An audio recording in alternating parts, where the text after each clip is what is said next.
Okay, welcome, Jennifer Kretschmer. So, Hi, Richard. how you doing? Interesting background. Looks, Oh, yeah, no, looks. you like my Background's background? really very cool. I like the artwork and the books. Right. So we're going to interview you this month, and we don't really know what we're going to talk about. We had a quick 1 minute sort of review of what's interesting. But the thing I like about Jennifer, and the reason I wanted to interview her, is really the transformation that I've seen from Jennifer over the last couple of years. The first time we ever spoke, I Mhm. think for some reason I was doing the strategy calls, and you must have booked. I think you must have booked a call to talk with us about one of our programs. I'm not sure, but and you were you know it was clear you weren't going to join our program, but we talked about what you were doing and how you were doing it, and the big thing was I think I said way back then, okay, here's what I want you to do. And we talked about raising your fees, Mhm. and Absolutely. and you went away and did it, which is kind of an unusual thing because a lot of people don't do what they're told, especially on a sales call.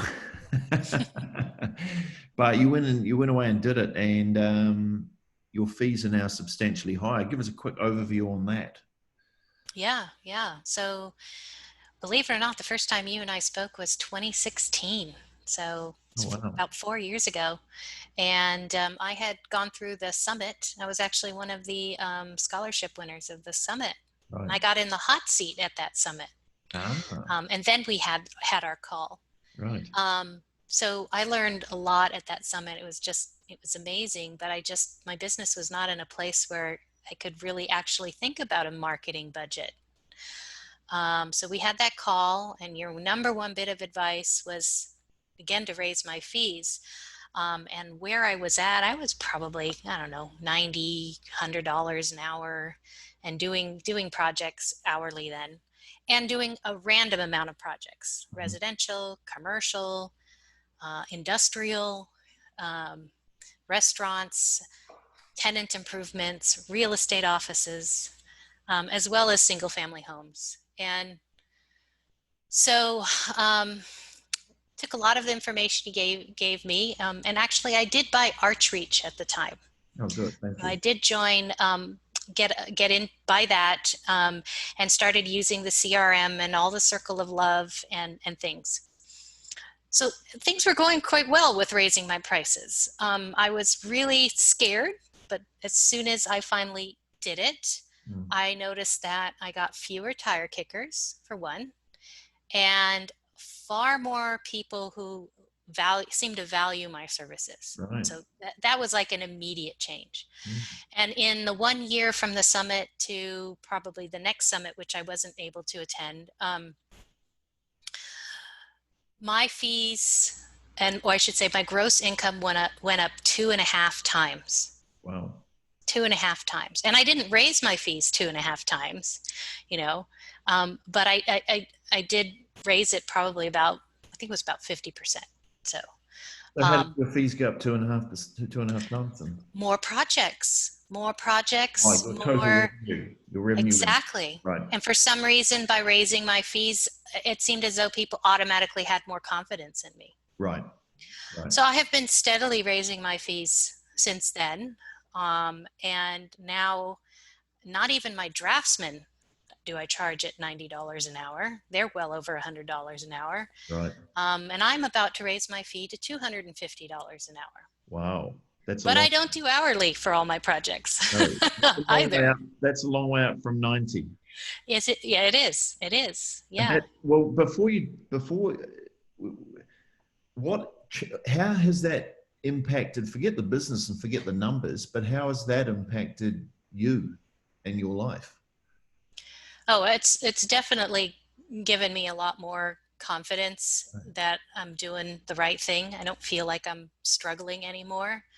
It gave my husband the confidence to quit his job at Google Oh, wow, and take over my home responsibilities right, so that I could focus more on the business. wow, So, so he has now been full time at home for quite a few years now. And I am the sole income earner for a family in Silicon Valley.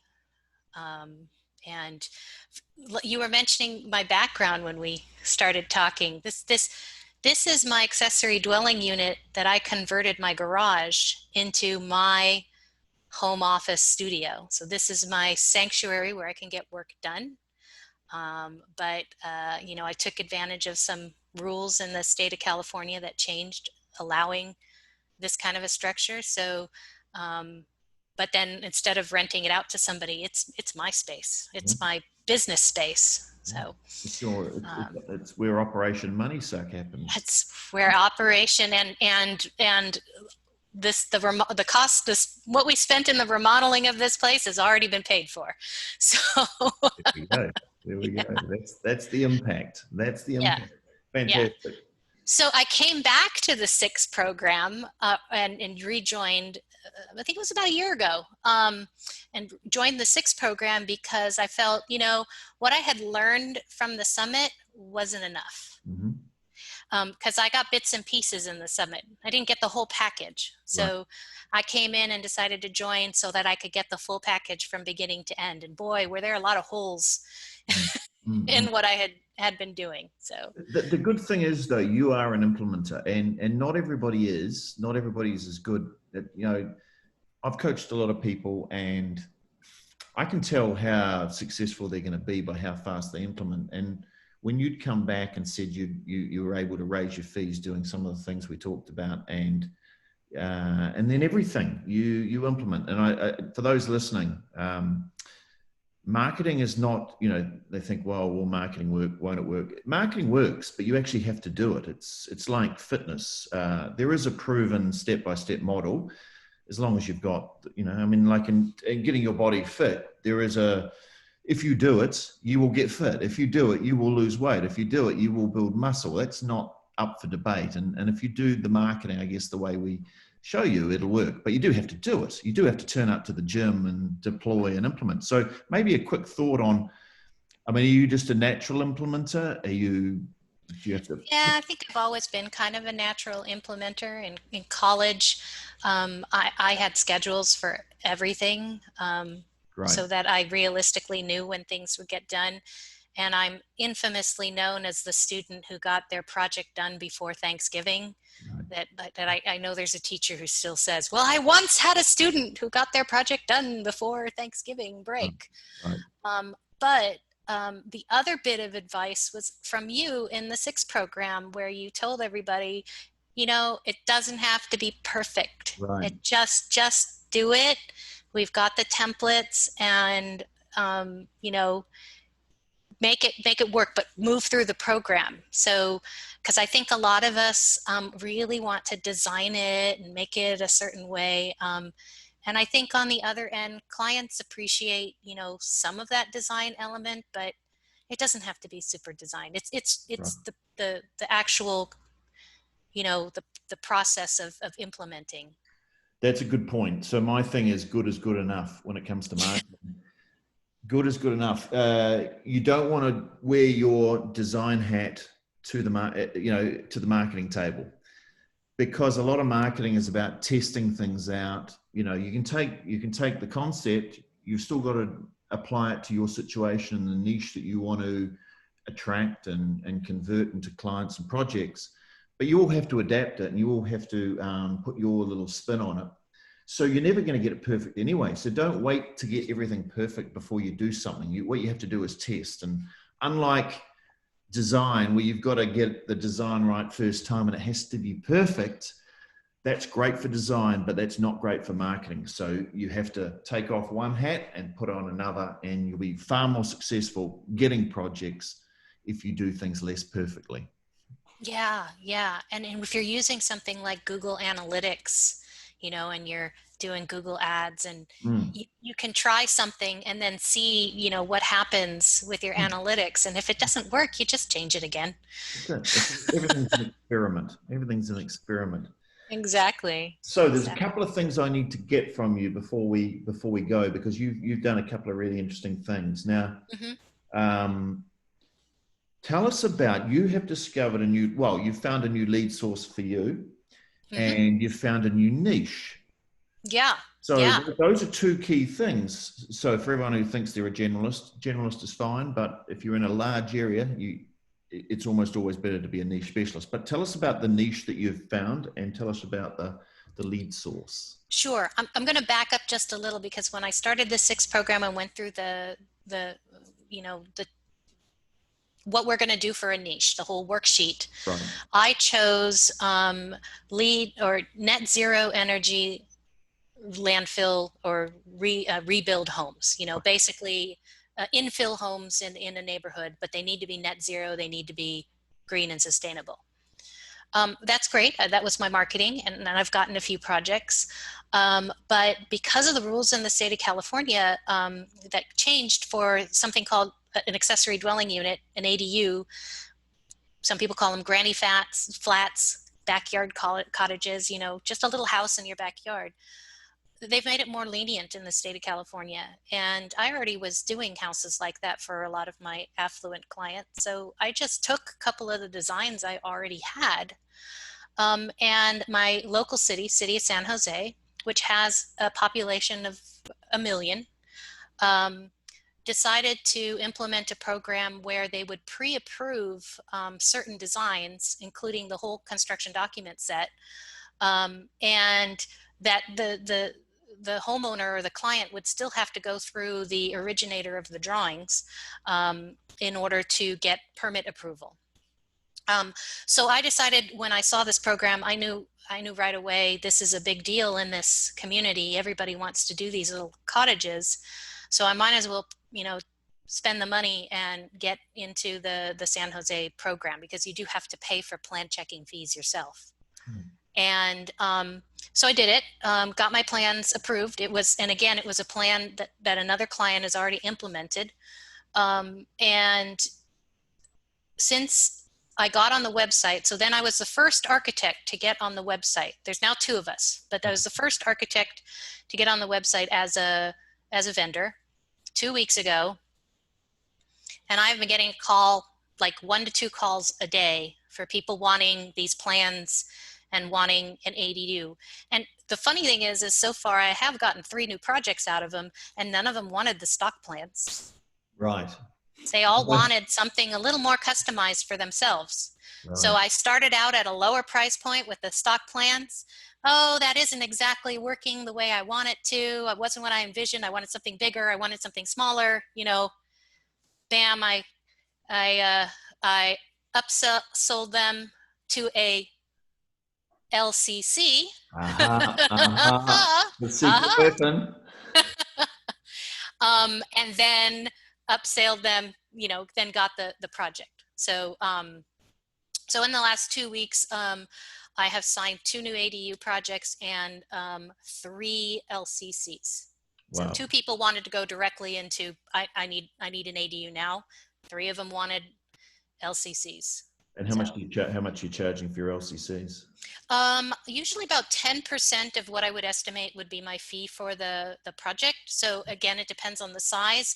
The least I charge is $1,500, and usually the most I charge is around $8,000 for something that I do in about 3 weeks. Wow. How good is that? And you would have used to, I imagine you would have used to have done that work for free. Ah, yes, yes, yes. Even prior to the summit, that was one thing I learned from the summit. Even was Right. do these LCCs, and I started doing them right away. But back then, I would charge like $400, Right. $300, Yeah, yeah, because yeah. I'm like, oh, I used to give this out for free, a couple $100. I'm already in the green, right? Well, but Um, now you're a $250 an hour architect. exactly. You can't afford to give away the. And a lot of people find a lot of value in the LCC document, which I call a feasibility study, but for any architect watching this, it's basically just your initial pre-design work. Mhm, That's what I do, just the research. mhm. you know they can ask for a sketch. If they're not ready to sign on, then that's the second tier. The second tier is, well, then I can do you a preliminary schematic design after I've done the LCC, Right. and then then they have that. Now they have a design. Once they have some sort of a design on paper, they're not going anywhere. No, once they've paid you $1, they're probably not going anywhere. Yeah, very few of them have walked away, and primarily because it was just not feasible for them to do the project. Yes, exactly. Exactly. Yeah, No, once because the relationship changes. You go from being a potential supplier of design services to their architect and researcher. So you're on the team. You know, once you get $1, you're on the team. You're the incumbent. It's yours to lose. yeah, you're their trusted advisor. Correct. That's a better way of saying it. Hey, Mm-hmm. Jennifer, I'm going to end it there. You've shared a lot, and that's the thing I appreciate about all our 6 members is it's a great sharing community because people, you know, it's not like I hear that a lot of architectural communities, everyone kind of keeps everything close to the chest because maybe, you know, they hang out with people close to them and therefore they could be competitors. But the good thing about our little world is, you know, there's very few people competitors. We're spread all over the world, and everybody seems to be very generous with sharing their ideas. Even what you've told us today, I'm sure there'd be a few people with their antennas would have gone, what? She's doing what? She's doing what?